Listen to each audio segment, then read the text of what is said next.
ഏവർക്കും പുതിയ വീഡിയോയിലേക്ക് സ്വാഗതം.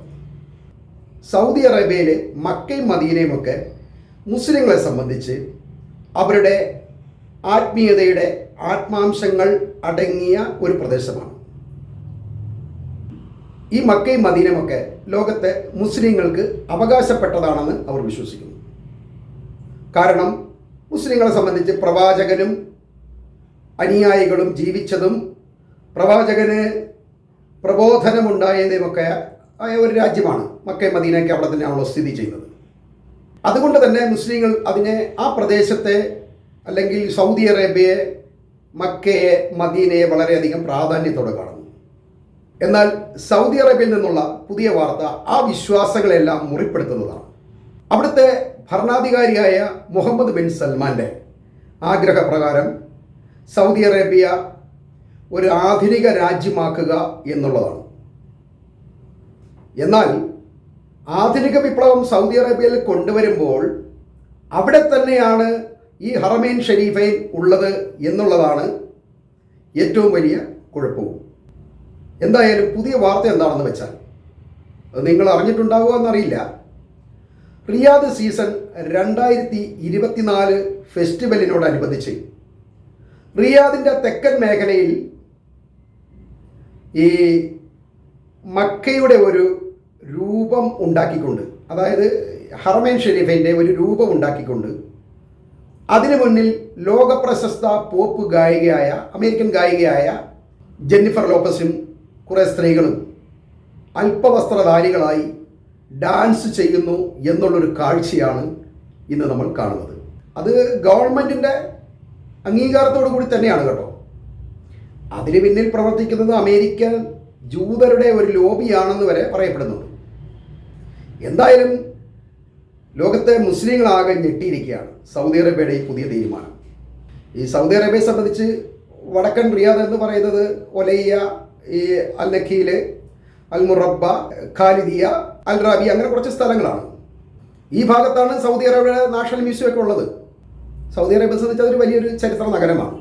എന്നാൽ ഈ നഗരങ്ങളെ പ്രൊമോട്ട് ചെയ്യാൻ വേണ്ടിയാണ് ഈ ഹറമിൻ്റെ ഒരു ചിത്രം ഉണ്ടാക്കിയിട്ട് അത് വലിയ സ്ക്രീനിൽ പ്രദർശിപ്പിച്ചുകൊണ്ട് അതിൻ്റെ മുന്നിൽ ഈ ജെന്നിഫർ ലോപ്പസും സംഘവും ഈ നഗ്നരായി അല്ലെങ്കിൽ അല്പവസ്ത്രധാരികളായി ഡാൻസ് ചെയ്യുക എന്നുള്ളതാണ് അതിലെ ഏറ്റവും രസകരമായ സംഭവം.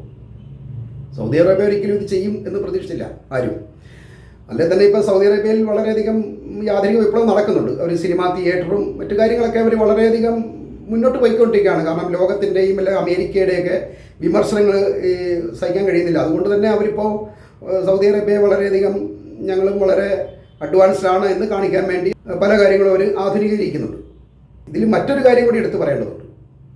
മത്കാലിസ് സുലൈമാൻ അൽ റുഹൈലി, അബ്ദുസലാം സുലൈമി തുടങ്ങി ഈ ചരിത്ര പണ്ഡിതന്മാർ, അതായത് ഇവരൊക്കെ മദീന സർവകലാശാലയിലും മസ്ജിദ് നബവിയിലൊക്കെ പഠിപ്പിക്കുന്ന അധ്യാപകരാണ് കേട്ടോ, പ്രൊഫസർമാരാണ് അവിടുത്തെ.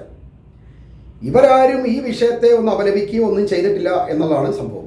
അതുപോലെ തന്നെ ഈ അസ്ഹർ സർവകലാശാലയിലെ പ്രൊഫസർമാർ അല്ലെങ്കിൽ ഫത്വ പുറപ്പെടുവിക്കുന്ന മുത്തവമാരുണ്ടല്ലോ, അതായത് ഈ വേണമെങ്കിൽ ഫത്വ ബ്രിഗേഡ് എന്ന് വരെ പറയാം.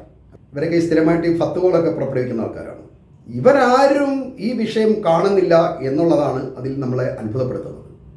കാരണം ഇതിനകത്ത് വിഷയം എന്ന് വെച്ചാൽ ഇത് ഈ രാജകുമാരൻ ഇങ്ങനെ ചെയ്യുന്നത് രാജ്യത്തിൻ്റെ പൈതൃകത്തെയും സംസ്കാരത്തെ എല്ലാം നശിപ്പിക്കുകയാണ്. പക്ഷേ എന്നിട്ടും മിണ്ടാൻ കഴിയാത്തത് ഭയന്ന് തന്നെയാണ്. കാരണം അവിടെ രാജഭരണമാണല്ലോ, ആരെങ്കിലും എതിർത്ത് കഴിഞ്ഞാൽ അവരെ പിടിച്ച് ജയിലിടും, അതോടെ അവരുടെ നാശമാവും. അതുകൊണ്ട് ആരും മിണ്ടുന്നില്ല. ഇതൊരു ജനാധിപത്യ രാഷ്ട്രത്താണെങ്കിൽ നടക്കില്ല ഒരിക്കലും. ജനാധിപത്യ രാഷ്ട്രത്തിൽ ഇത്ര നിയമങ്ങളുണ്ടാവില്ല. പക്ഷേ സൗദി അറേബ്യയെ സംബന്ധിച്ച് അവർ കുറച്ചുകൂടെ ഇസ്ലാമികമായ രീതിയിൽ ഇസ്ലാമിക ശിക്ഷകളൊക്കെ നടപ്പാക്കുന്ന ഒരു രാജ്യമാണല്ലോ. അപ്പോൾ നമ്മളങ്ങനെ വിശ്വസിക്കുന്നുണ്ട്, ഒരു ഇസ്ലാമിക രാജ്യമാണെന്ന് വിശ്വസിക്കുന്നതുകൊണ്ടാണ് നമ്മൾ എടുത്തു പറയേണ്ടി വരുന്നത്. ഈ സൗദി അറേബ്യയെക്കുറിച്ച് പറഞ്ഞാൽ പലർക്കും ഇഷ്ടപ്പെടണമെന്നില്ല. പക്ഷേ എന്നാലും നമുക്ക് പറയാതിരിക്കാൻ കഴിയില്ലല്ലോ. മുസ്ലിങ്ങളെ സംബന്ധിച്ച് വളരെ പ്രാധാന്യമുള്ള ഒരു സ്ഥലമാണ് ഈ മക്കയും മദീനയൊക്കെ. അല്ലെങ്കിൽ അതൊരു പ്രത്യേക പ്രവിശ്യയായിട്ട് തിരിച്ചിട്ട് മുസ്ലിങ്ങൾക്ക് വിട്ടുകൊടുക്കുകയാണെങ്കിൽ കുഴപ്പമില്ല. അങ്ങനെ ഒരു അവകാശമൊക്കെ ലോകത്ത് പല കോണിൽ നിന്നും ഉയരുന്നുണ്ട്. പക്ഷേ സൗദി അറേബ്യയുടെ അഭിമാനം എന്ന് പറയുന്നത് ഈ പ്രദേശങ്ങൾ തന്നെയാണ്. അപ്പം അതിനെ മുൻനിർത്തി ഒരു പരസ്യം ചെയ്തുകൊണ്ട് ഇത്തരം പരിപാടികൾ നടത്തുക എന്ന് പറയുന്നത് അത് മുസ്ലിങ്ങളെ അപമാനിക്കുന്നതിന് തുല്യം തന്നെയാണ്. അത് നമ്മൾ എടുത്ത് പറയേണ്ട വിഷയം തന്നെയാണ്. ഇപ്പം ലോകത്ത് വളരെയധികം പ്രതിഷേധങ്ങൾ ഉണ്ടാകുന്നുണ്ട്. പക്ഷേ ഒരിക്കലും രാജ്യത്ത് അത് നടക്കുന്നില്ല. രാജ്യത്തെ ജനങ്ങൾ അത് പ്രതിഷേധിക്കാത്തതുകൊണ്ട് അത് ജനങ്ങൾക്ക് ഇഷ്ടമാണെന്ന് നമുക്ക് വിലയിരുത്താൻ കഴിയില്ല കേട്ടോ. അത് ഈ ഭരണകൂടത്തെ ഭയന്ന് തന്നെയാണ്. അതങ്ങനെയാണല്ലോ എപ്പോഴും ഇത്തരം ഭരണകൂടങ്ങളുള്ളിടത്ത് നമുക്കൊരിക്കലും അവരെ എതിർത്ത് സംസാരിക്കാൻ കഴിയില്ല. അപ്പോൾ പലസ്തീൻ, ലെബനോൻ പോലെ അല്ലെങ്കിൽ സിറിയ പോലുള്ള രാജ്യങ്ങളിൽ ജനങ്ങളെ പോലെ ചെയ്യുകയും അവരെ നശിപ്പിക്കുകയും ചെയ്തുകൊണ്ടിരിക്കുന്ന ഈ അവസരത്തിൽ ഈ റിയാദിൽ സൗദി അറേബ്യയെ സംബന്ധിച്ച് അവർ ആഘോഷ പരിപാടികളോട് സംഘടിപ്പിക്കുകയാണ്. ഇതിലൂടെ അറബ് രാജ്യങ്ങളുടെ മറ്റൊരു മുഖമാണ് നമ്മൾ കാണുന്നത്. അവർക്കത് വിഷയമൊന്നുമല്ല. അല്ലെങ്കിൽ തന്നെ അവർ പൊതുവേ അവരും ഈ ജൂതന്മാരുടെ കൂടെ കൂടിക്കൊണ്ട് തന്നെ ഈ പലസ്തീനികളും ലെബനാനികളുമൊക്കെ അല്ലെങ്കിൽ ഹൂത്തികളുമൊക്കെ ഭീകരരാണ് എന്ന് പറയുന്ന ആൾക്കാർ വരെ ഉണ്ട് ആ കൂട്ടത്തിൽ. അവരൊക്കെ വളരെ നിശബ്ദമായിട്ടിരിക്കുകയാണ്. കാരണം അവരുടെ ജീവിതത്തെ ബാധിക്കരുത്. അതുകൊണ്ട് അവർ വളരെ നിശബ്ദമായിട്ടാണ് ഇരിക്കുന്നത്. അവരൊക്കെ അമേരിക്കൻ അടിമത്തത്തിൽ വീണ് കിടക്കുകയാണ് ഇപ്പോഴും ഭയം കൊണ്ട്. അല്ലെങ്കിൽ ഇപ്പോൾ ഈ യുദ്ധത്തിലൊക്കെ മറ്റൊരു മാറ്റം വന്ന് ഇപ്പുറത്തെ ഇറാൻ്റെ ഭാഗത്തുകൂടി അവർക്കൊരു വലിയ നേട്ടം ഉണ്ടാകുമെന്ന് കണ്ടു കഴിഞ്ഞാൽ ഇവരെ അപ്പം തിരിയാനും സാധ്യതയുണ്ട് കേട്ടോ. പറയാതിരിക്കാൻ ഒക്കുകയല്ല. അവർക്ക് അവരുടെ നിലനിൽപ്പ് തന്നെയാണ് വിഷയം.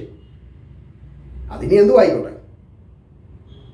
അപ്പം ഈ ഹറമൈൻ ഷരീഫയിൽ, അതായത് ലോക മുസ്ലിങ്ങൾ ആരാധിക്കുന്ന ഇത്തരം പ്രധാനപ്പെട്ട കേന്ദ്രങ്ങളിൽ ഒരിക്കലും പേക്കൂത്തുകൾ നടത്തരുത് എന്നൊരു അഭ്യർത്ഥന ഇതോടൊപ്പം ഞാൻ വയ്ക്കുകയാണ്.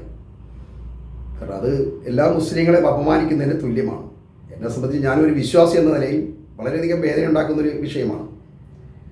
അതായത് നമ്മുടെ നാട്ടിലൊക്കെ വളരെയധികം റെസ്പെക്റ്റോട് കൂടിയാണ് മക്കയും മദീനയൊക്കെ നമ്മൾ കാണുന്നതും. ഇല്ലാത്ത കാശുണ്ടാക്കി ആൾക്കാർ അവിടെ പോയി ഹജ്ജ് ചെയ്യുകയും ഉംറ ചെയ്യുകയൊക്കെ ചെയ്യുന്ന സ്ഥലമാണല്ലോ. അപ്പോൾ അത്തരം സ്ഥലങ്ങളെ ബിംബം വെച്ചുകൊണ്ട് അല്ലെങ്കിൽ ഇത് വെച്ചുകൊണ്ട് അതിൻ്റെ മുന്നിൽ ഈ തുണിയില്ലാതെ പെണ്ണുങ്ങളെ വെച്ച് നൃത്തം ചെയ്യിക്കുക എന്നൊക്കെ പറയുന്നത് ഭയങ്കരമായ ഒരു മോശമായിട്ടാണ് പറയേണ്ടി വരുന്നത്. അതിനി മറ്റുള്ളവർക്ക് ഇഷ്ടപ്പെട്ടാലും ഇല്ലേലും പറയാതിരിക്കാനൊക്കില്ല. എന്തായാലും സൗദി അറേബ്യ വളരുകയാണ്, ആധുനികമായി തന്നെ വളരുകയാണ്. കാലക്രമേണ നമുക്കിവിടെ കാണാം ബാറും ബീച്ചും അല്ലെങ്കിൽ തന്നെ ഉണ്ട് കേട്ടോ. ഞാൻ ഈ അറാംകോയിലൊക്കെ ഞാൻ പോയിട്ടുണ്ട്. അറാംകോയിലൊക്കെ ഞാൻ വളരെ മറ്റാവശ്യങ്ങൾക്ക്, അത് ചില പേഴ്സണൽ ആവശ്യങ്ങൾക്കാണ് ഞാൻ പലപ്പോഴും പോകുമായിരുന്നു. അവരുടെ ഈ പാർട്ടികളൊക്കെ ഉണ്ട്. ഈ സൗദി അറേബ്യ വളരെ സ്ട്രിക്റ്റ് ആയിട്ടിരിക്കുന്ന സമയത്ത് പോലും അവർ അതിനുള്ളിൽ അമേരിക്കൻ ഏരിയ ഉണ്ട്. അതിനകത്ത് നമ്മുടെ അറബികളായ വലിയ സമ്പന്നരും വലിയ വലിയ ഉന്നത ഉദ്യോഗസ്ഥരുമായ ഇവരൊക്കെ വളരെ വസ്ത്രം കുറച്ചുകൊണ്ട്, അവർക്ക് ഈ പർദ്ദയും അപായം നമ്മൾ പുറത്ത് കാണുന്നൊന്നും അവർക്കില്ല. അവരുടെ ആധുനിക ജീവിതം അത് നടക്കുന്നത്. ഞാൻ ഡാൻസും പാട്ടും മദ്യവും ഒക്കെ ആയിട്ട് ഞാൻ നേരിൽ കണ്ടിട്ടുണ്ട്. ഞാനത് ഷൂട്ട് ചെയ്തിട്ടുണ്ട് കേട്ടോ. അപ്പം അങ്ങനത്തെ ഒരു സംഭവം ഉണ്ട്. പക്ഷെ ഇതൊന്നും പുറലോകം അറിയുന്നില്ലെന്ന് മാത്രമേ ഉള്ളൂ. അന്നേരം അതിപ്പോൾ പുറത്തേക്ക് വന്നു എന്ന് മാത്രമേ ഉള്ളൂ കേട്ടോ. കാരണം അതിപ്പോൾ ഒരു കുറച്ചുകൂടെ വ്യാപകമാണ്. ഈ രാജകുമാരൻ കുറച്ച് അഡ്വാൻസ്ഡ് ആണ്, ചെറുപ്പമാണ്. അയാൾ കുറച്ച് കൊള്ളാം, അയാളുടെ ചിന്താഗതിയൊക്കെ നല്ല തന്നെയാണ്. കുറച്ചുകൂടെ അഡ്വാൻസ്ഡ് ആകണം എന്ന് ചിന്തിക്കുന്ന ഒരാളാണ് ഞാനും. പക്ഷേ മനുഷ്യൻ്റെ വിശ്വാസങ്ങൾ, ലോകത്ത് മതവിശ്വാസങ്ങൾ എന്ന് പറഞ്ഞാൽ ഏറ്റവും അപകടകരമായ ഒരു പ്രശ്നമാണ് ഇന്ന് ലോകത്തിൻ്റെ. അപ്പോൾ ഇങ്ങനെ വളരെ സെൻസിറ്റീവായ വിഷയങ്ങളെ ഉള്ളപ്പോൾ അതിനെ ആശ്രയിച്ച് നിൽക്കുന്ന പല കാര്യങ്ങളെയും ഒരിക്കലും മുറിപ്പെടുത്താതെ നിലനിൽക്കുന്നതാണ് സൗദി അറേബ്യയ്ക്ക് എപ്പോഴും നല്ലത് എന്ന് പറഞ്ഞുകൊണ്ട് ഞാൻ ഈ വീഡിയോ ഇവിടെ അവസാനിപ്പിക്കുകയാണ്.